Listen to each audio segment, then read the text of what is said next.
বাড়ির মধ্যে বজ্রপাতে মৃত্যু হলো সপ্তম শ্রেণীর ছাত্রীর। আহত ছাত্রীর বাবা। মর্মান্তিক ঘটনায় শোকের ছায়া পরিবারে। প্রবল ঝড় বৃষ্টির মধ্যে বাবা ও এক সম্পর্কিত ভাইয়ের সঙ্গে খাটে শুয়েছিল কিশোরী। আচমকায় বজ্রপাতে মর্মান্তিক মৃত্যু হলো সেই কিশোরীর। সোমবার রাতে বাঁকুড়ার শিমলাপাল থানার পচা পাথর গ্রামের ঘটনা। পুলিশ জানিয়েছে মৃতার বয়স 12 বছর। ঘটনায় আহত হয়েছেন মৃতার বাবা প্রশান্ত গড়াই। স্থানীয় ও পরিবার সূত্রে জানা গেছে, পেশায় ইঞ্জিন ভ্যান চালক প্রশান্ত গড়াই নিজের পরিবার নিয়ে থাকতেন পচা পাথর গ্রামের বাড়ির অ্যাডবেস্টারের ছাউনি দেওয়া কাঁচা বাড়িতে। বারংবার পাকা বাড়ির জন্য আবেদন জানিয়েছিলেন তিনি। প্রতিশ্রুতিও মিলেছিল, কিন্তু আবাস যোজনার তালিকায় ঠাঁই পায়নি প্রশান্ত গড়াই। সোমবার রাতে প্রবল ঝড় বৃষ্টি শুরু হলে নিজের এক চিলতে অ্যাডবেস্টারের বাড়িতেই এক ছেলে এক মেয়ে, আত্মীয় এক সন্তান ও স্ত্রীকে নিয়েছিলেন প্রশান্ত গড়াই। বাড়ির বিছানায় মেয়ে ও আত্মীয় ছেলেকে নিয়ে শুয়েছিলেন তিনি। স্ত্রী ওই সময় রান্না করছিল। আচমকায় প্রবল বজ্রপাতের শব্দে কেঁপে ওঠে গোটা বাড়ি। বাড়ির পাশে একটি গাছে বজ্রপাত হয়, গাছটি ফেটে চৌচির হয়ে যায়।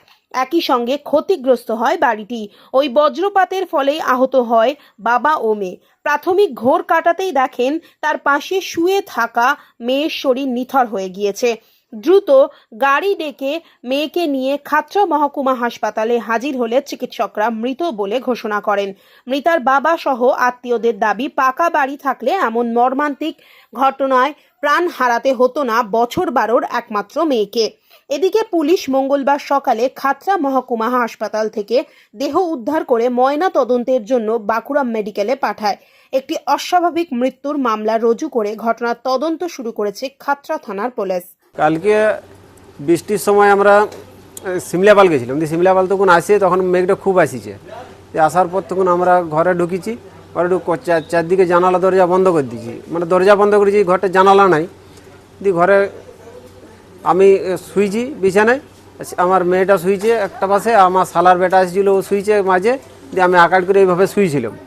শুয়ে থাকার পরে হঠাৎ করে একটা আওয়াজ হলো, লাইন চলে গেলো চারদিক। তখন একটা লাইট জ্বাললো, দিক অন্ধকার হয়ে গেল। অন্ধকার হয়ে যাওয়ার পরে আমার শর্ট খেলাম, আমি এতটাও আমার অবশ হয়ে গেল। আর ওর মা ছিটকে একদিকে পড়ে গেল। যখন আমার জ্ঞান হয়েছে তখন আমি দেখছি আমার মেয়েটা কথাবার্তা বলছে না। সবাই মা বাবাকে ডাকি, অন্য ধারে থাকে।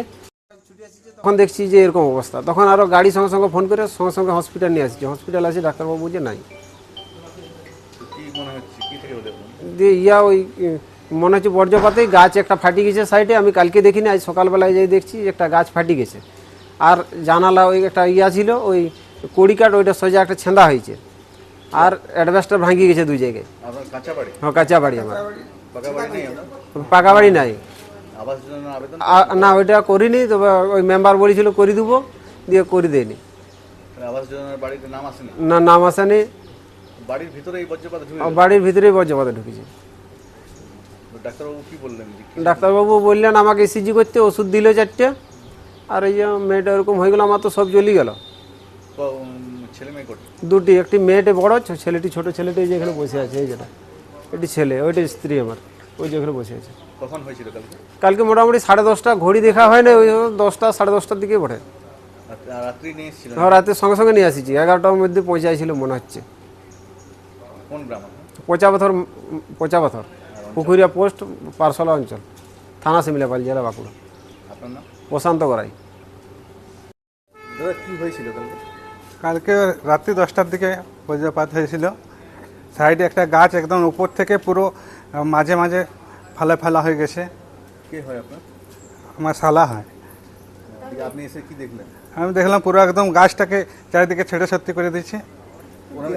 দেওয়ালে ফেটে চলে গেছে, মাটির দেওয়াল। ওনার কি বাড়ির ভিতরে ছিলেন? হ্যাঁ, ওনারা বাড়ির ভিতরে ছিলেন। গাছটা পুরো নষ্ট হয়ে গেছে? হ্যাঁ, পুরো নষ্ট হয়ে গেছে।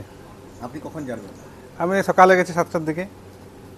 গিয়ে দেখলেন এই অবস্থা? হ্যাঁ, যে দেখলাম এই অবস্থা। এখন মেয়ে তো নেই বলছেন? হ্যাঁ, মেয়ে নেই। আপনার নাম? রামপদ গড়াই। দাদা, কি শুনলেন? ঘটনাটা হচ্ছে যে আমার জামাইদা তো দিনমজুর, তার আর্থিক অবস্থা খুব ভালো নয়। তাহলে ওরা কালকে আমাদের গেছিলো, আমাদের এখান থেকে এসে ঘরে দরজা বন্ধ করে বৃষ্টির সময় প্রচুর জল ঝড় হওয়ার সময় দরজা বন্ধ করে তিনজনে শুয়েছিল, জামাইবাবু আর আমার ভাগ্নি আমার ছেলেরা।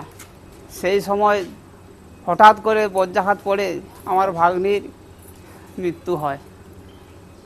কি করেন আপনি? আমার জামাইবাবু ট্রলি চালিয়ে খায়, যেখানে যে অবস্থায় যেমন কাজ পায় সেই অবস্থায় কাজ করে খায়।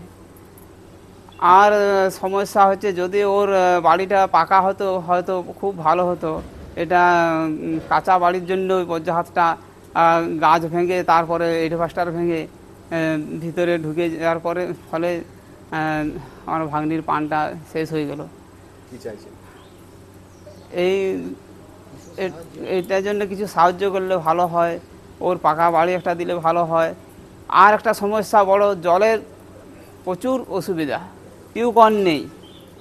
মোটামুটি 4 থেকে 5 কিলোমিটার দূরে জল এনে খায়। এটা যদি সাহায্য করে সরকার থেকে খুব ভালো হয়। ফাঁকা বাড়িও নেই?